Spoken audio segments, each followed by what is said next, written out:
Hi there, welcome to my channel. In this video, I'm going to discuss about the solution for reversing nodes in K group. Let's look at the problem description. We are given the head of a linked list and we have to reverse the nodes of the list K at a time and return the modified list, where K is a positive integer that is less than or equal to the length of the linked list. And if the number of nodes is not multiple of K, then the left out nodes in the end should remain as it is. You may not alter the values in the lists nodes, only the nodes themselves may be changed. Let's take a look at the example 1. We are given a linked list with 5 elements and the value of K is 2. So we have to reverse 2 nodes at a time. So in this 1 and 2 is reversed. So 2 becomes head and 1 becomes the second node, and 3 and 4 are reversed. So 4 becomes the third node and 3 becomes the fourth node. The last group size is less than the value K, so it should remain as it is. Okay, so the final list will have 2, 1, 4, 3, 5. And in the case of example 2, we have a list with 5 nodes and the value of K is 3. Okay, so here we have to reverse the sub list which contains 3 nodes in it. If you see here, first 3 nodes are reversed, so 3 becomes first node and 1 becomes third node. The size of the last group is less than K, so they should remain as it is. So without reversing, we have to link them. So finally we get 3, 2, 1, 4, 5. Okay. The number of nodes in the list is n.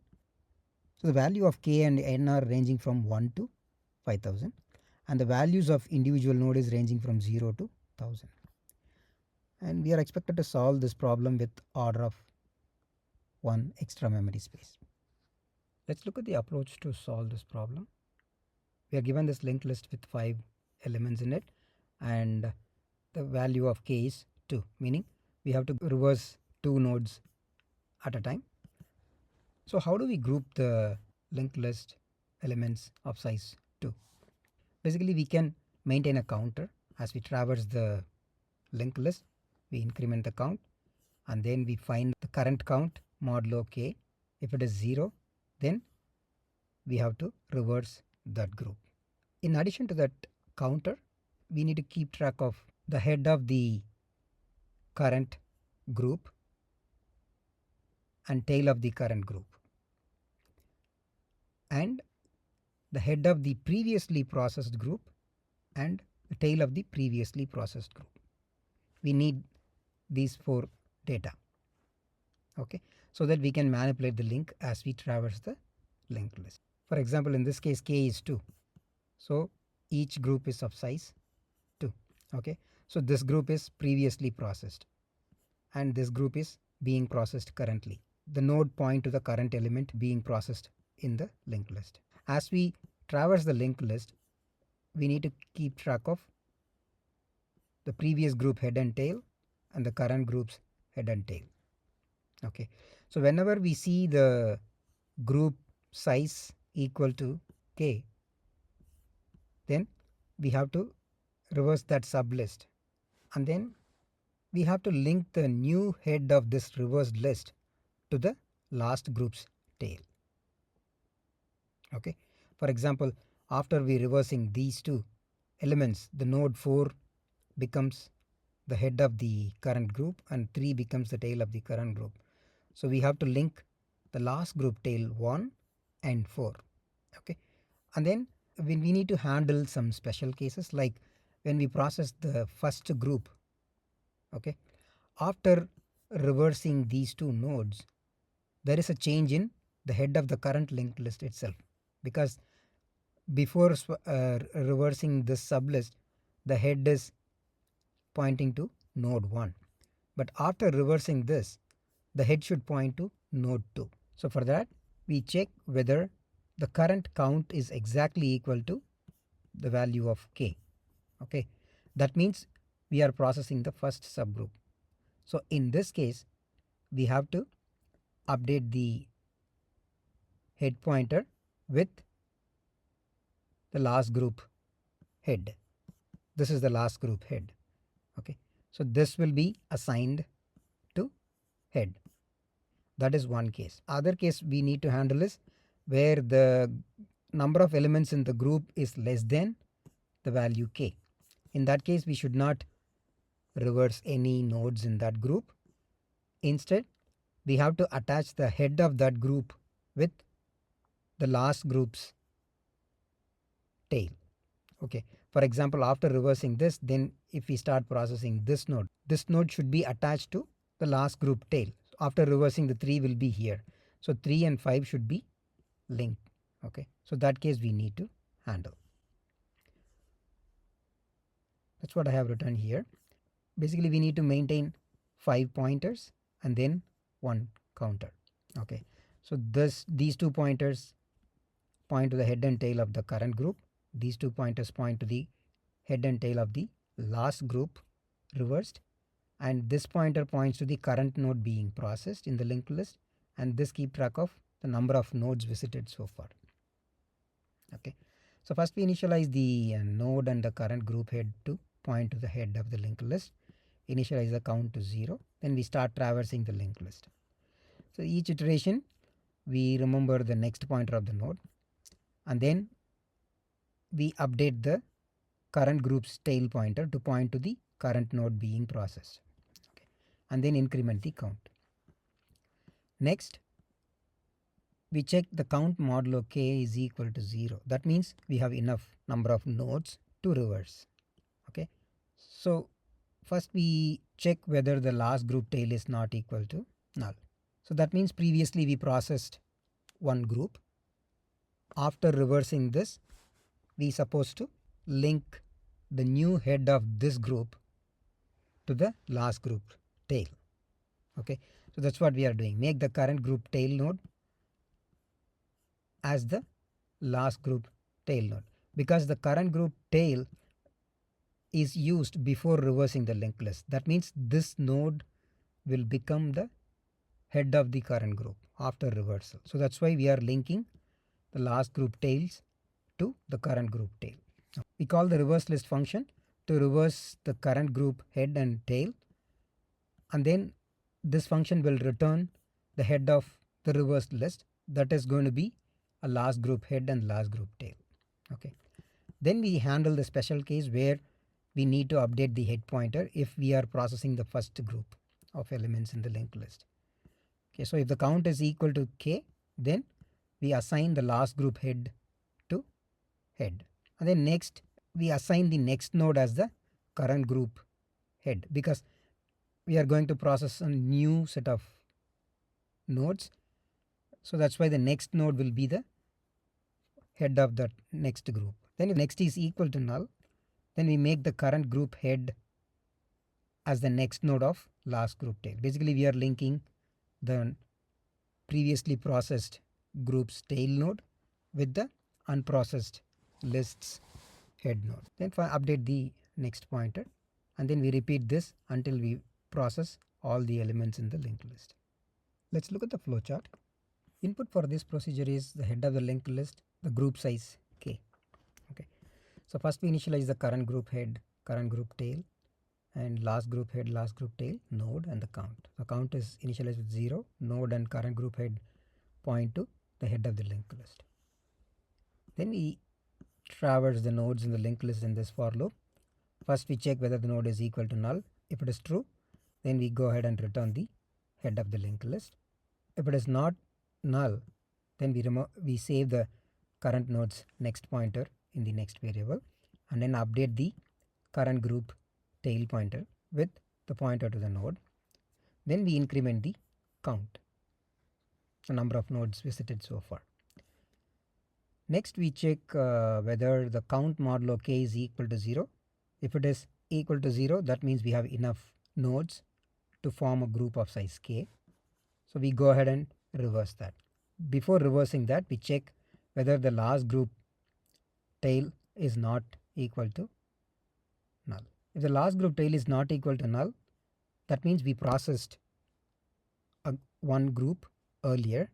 We have to link that group's tail to the current group's tail, because the current group tail will become the new head of the reversed list. So that's why we are linking the last group tail with the current group's tail. and then we call the reverse list function to reverse the current group. Okay, and this function returns the head and tail of the reversed sublist that is assigned to the last group head and the last group tail, because we completed the reversal, right? So that's why we are updating these two pointers. Next we check the special case where we need to update the head of the linked list. If the count is exactly equal to k, that means we are processing the very first group in the linked list. In that case, we have to update the head of the linked list. So we update the head with last group head. Next, we have to update the current group head. Basically, we are preparing for the next group to reverse. So here, if the next is equal to null, then we link the last group tail node with the current group's head. Then finally, we update the node pointer to point to the next node, and then we repeat this process. So if all the nodes are traversed, and finally the node will be null. So in that case, we come out and return the head of the linked list. Let's move on to coding.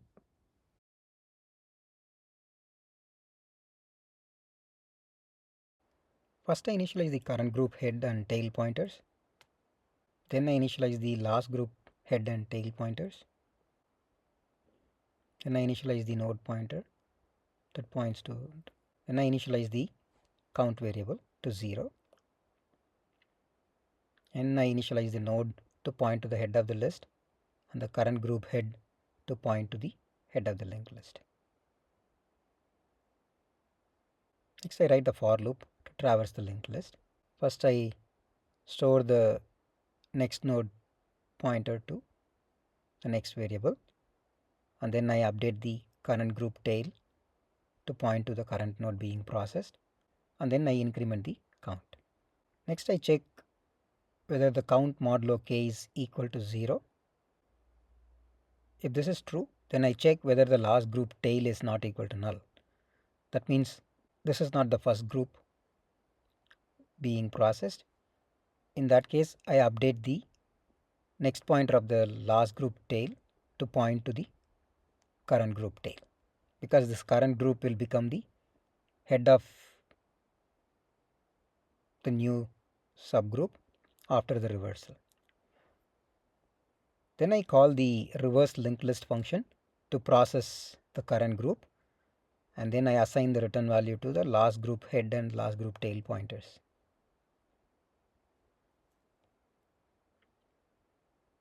So the reverse list function will reverse the node starting from the current group head up until the current group tail nodes in the linked list. Next, I check whether the count is exactly equal to k. In this case, I update the head to point to the current group head. This is for the case after the first group is reversed. We need to update the head pointer. Next, I update the current group head with the next pointer. This is to prepare processing the next group. And this is the edge case where the next pointer is null and we do not have enough number of nodes in the group. In that case, we have to link the last group tail to point to the current group's head. Then finally, we update the node pointer to point to the next node in the linked list, and then finally I return the head of the linked list. Next, I'm going to write the reverse list function. This will return the head and tail of the reversed linked list. First, I initialize the node to point to the head of the linked list, and then I initialize the new tail. First, I remember the next node pointer in the next variable, and then I check whether the new head is null. If that is true, then I update the new head to point to the current node. Else, I make node next pointer point to the new head, and then I make the node as the new head.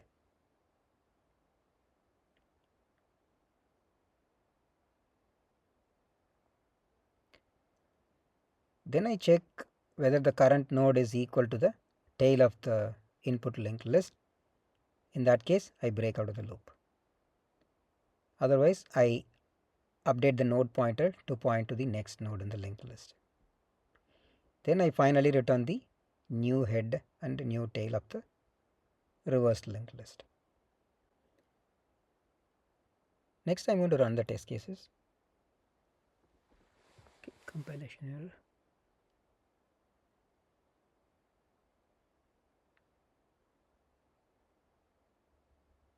Okay, typo.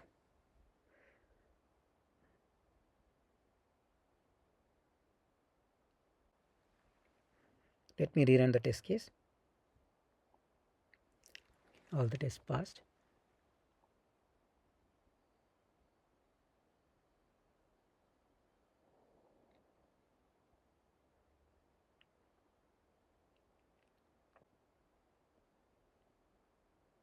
Next I'm going to submit this program. Cool, this program is accepted. Next I'm going to do the code walkthrough with sample input. We are given the head of the linked list which has 5 nodes 1, 2, 3, 4, 5 and group size is 3. Okay, so first we initialize the current group head, tail and last group head and tail and the node pointers.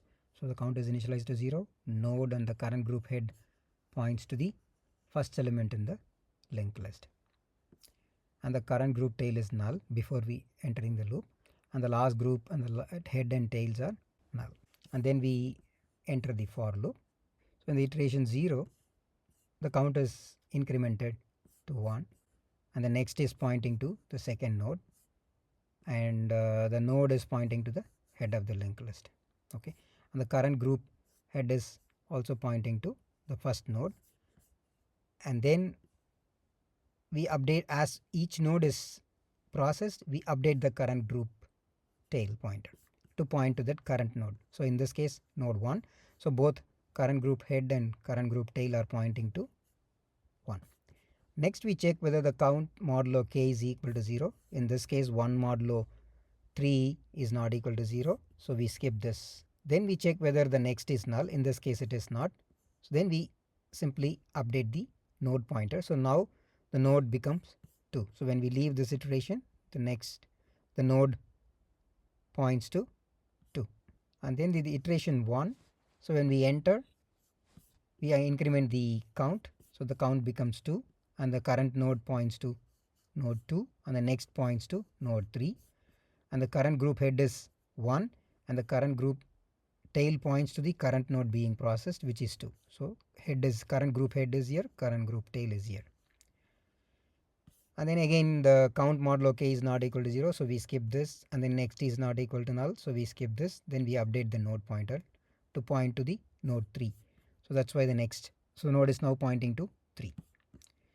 Then in the iteration 2, the count is incremented, so it becomes 3 and the node points to 3 and the next points to node 4, and then the current group tail is updated with the pointer to node 3. Then we check the count modulo k. In this case count is 3. 3 modulo 3 is equal to 0. So that means we have enough nodes to reverse. Okay, so we go ahead and check whether the last group tail is not equal to null. In this case it is still null because this is the first group we are processing. Next we call the reverse list function. So that function will reverse these 3 nodes. Okay, so 3, 2, 1. After reversal we have 3, 2, 1, and then this function, the reverse list function, returns the last group head and the last group tail, which is the head of the reverse list, head of the tail of the reverse list. Okay, so that's why the last group head points to 3 and the last group tail points to 1. Okay, then we check the case where we need to update the head of the linked list. Okay, so if the count is exactly equal to k, that means we are processing the first group. Okay, so in this case count is 3, which is equal to the k. So that means we have to update the head to point to the node 3, which is the last group head. So that's what we are doing here. Then we are preparing the group for the next processing. So the current group head is initialized with the next. So that's why we see the current group head is pointing to 4. Okay, and then the node is updated with the next. Now the node pointer points to node 4. Then in the iteration 3 we increment the count becomes 4, and the node is pointing to 4, and the next pointing to the node 5, and the current group head points to node 4, and the current group tail points to node 4. Okay, and the last group head and tail are pointing to the previously reversed list head and tail. Next we check the count modulo k is equal to 0. In this case it is not, so we skip this, and the next is also not equal to null, so we skip this. Then we update the node pointer to point to the next node. So now node is pointing to 5. Then in the iteration 4 we increment the count, so the count becomes 5. The current group head is 4, and the current group tail is updated with the current node being processed, which is 5. Okay, and then the last group head and tail is 3 and 1 respectively, and the node pointer is 5, and in this case the next is null. Okay, next we check whether the count modulo k is equal to 0. In this case it is not, so we skip this. Then we check whether the next is null. In this case the next pointer is null, so we are processing the last group, and that group do not have sufficient number of nodes to reverse. So in this case we have to link the last group tail node and the current group's head node. So the last group tail node is 1 and the current group head is 4. So we simply link these two nodes, and then we update the node pointer with the next node, so the node is now null. So when the node is null we break out of this loop, and then we return the head of the linked list. So now the head of the linked list is 3, and then the first group is reversed and the last two elements are not reversed. So 3, 2, 1, 4, 5. That is an expected output. Next I'm going to do the time and space complexity analysis for this solution. Time complexity for this procedure is order of n, because we need to traverse all the nodes in the linked list. So for example in this case we have the linked list with 5 nodes and the group size is 2. In order to reverse the linked list in group of size 2 we have to traverse all the nodes. Okay, so this for loop performs 5 iteration, and if there are n elements in the linked list then this will perform n iteration. So that's why the time complexity is order of n. The space complexity is order of 1, because we are not creating any temporary linked list. We just use only 5 pointers regardless in input linked list size. One of these 5 pointers are used to manipulate the links. So that's why the space complexity is order of 1. Thanks for watching this video. Have a great day.